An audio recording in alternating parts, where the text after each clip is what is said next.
Hello, everyone. Santa Clara Unified School District. This is Jody Muirhead from your Board of Trustees.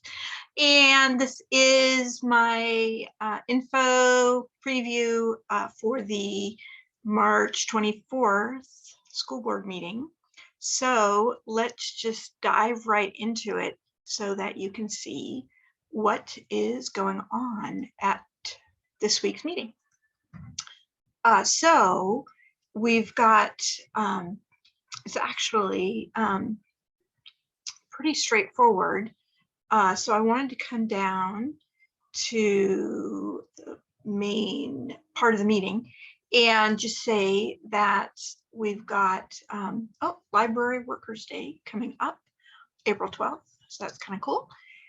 Congrats to our library workers. We have, what do we have? Oh, here it is. So we've got some information reports on the agenda. I don't know if we're going to spend too much time on them, but there is some information here. So we've got paper.co is a service that we've got for students, it's secondary students who want help with their classwork and homework, I guess, so they can get some help with somebody looking over their essays, or they can get help with math or science. Students have the information on how to do this, or if not, you can always talk to your school about how paper.co works, but a great service. A lot of our kids are taking advantage of it. Some schools more than others. So we'll get some information about how that's going. At a previous meeting, we talked just a little bit about kids who were disenrolling from Santa Clara Unified. So we asked for more details. So we've got some numbers on here. The one thing I thought that was really interesting by these numbers, so it's just one piece of the puzzle, is every time a student switches from the regular classroom to independent study and back, each one of those transitions looks the same kind. It's counted the same way as if somebody left the district altogether.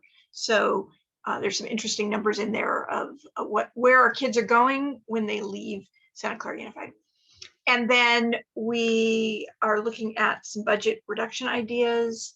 So we are running a deficit budget right now. So we are looking to cut a few things.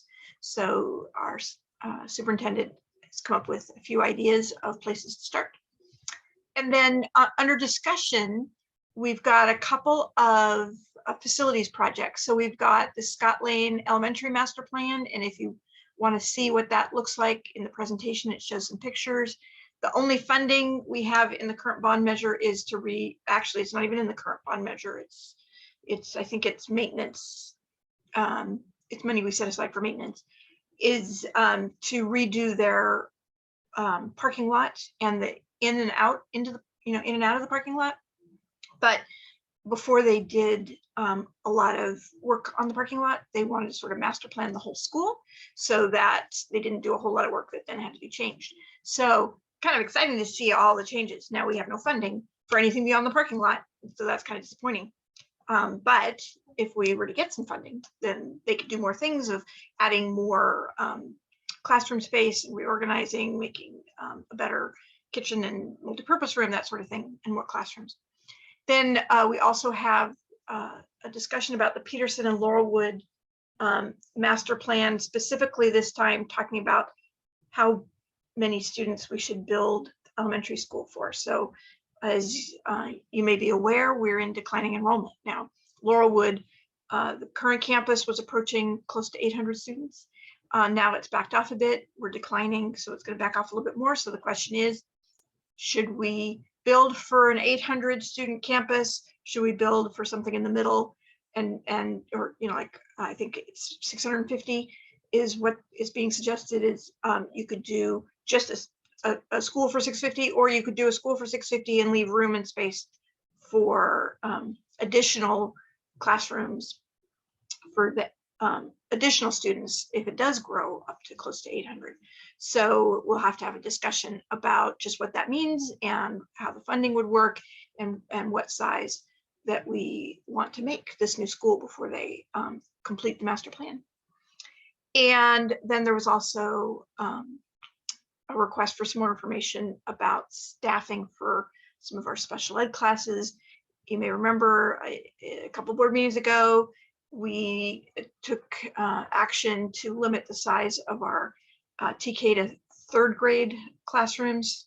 So they'll be a little bit smaller again next year, like they were this year. Not quite as small as this year in some cases, but still small. And then the question is, well, what about our special ed classrooms? Do we want to make them a little bit smaller than the union contract says that we need to do? So we'll have a discussion of that there, and there's all sorts of numbers in that presentation. And that's really about it.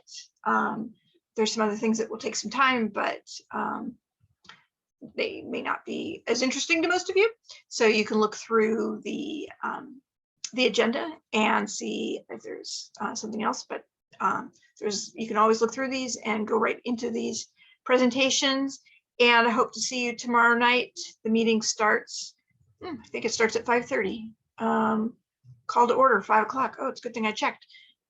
So we'll be in person at 5. You can also watch either on the Zoom webinar, or you can watch on the YouTube stream. You can make comments in person, you can make comments on the webinar, or you can just watch on the live stream, however you like. So, so that is our meeting coming up on the 24th. And then in a few weeks, we have spring break. So that's coming up. It felt like spring the last few days. It's been really nice weather. So I hope all is going well with you and your students if you're a parent, or yourself if you're a staff member or a community member. And if you have any questions, please feel free to reach out. You can email me, jmuirhead@scosd.net, or you can find me on Facebook or Twitter. We're always there. You can get a lot more information about how to interact with board meetings on our website, santaclarausd.net.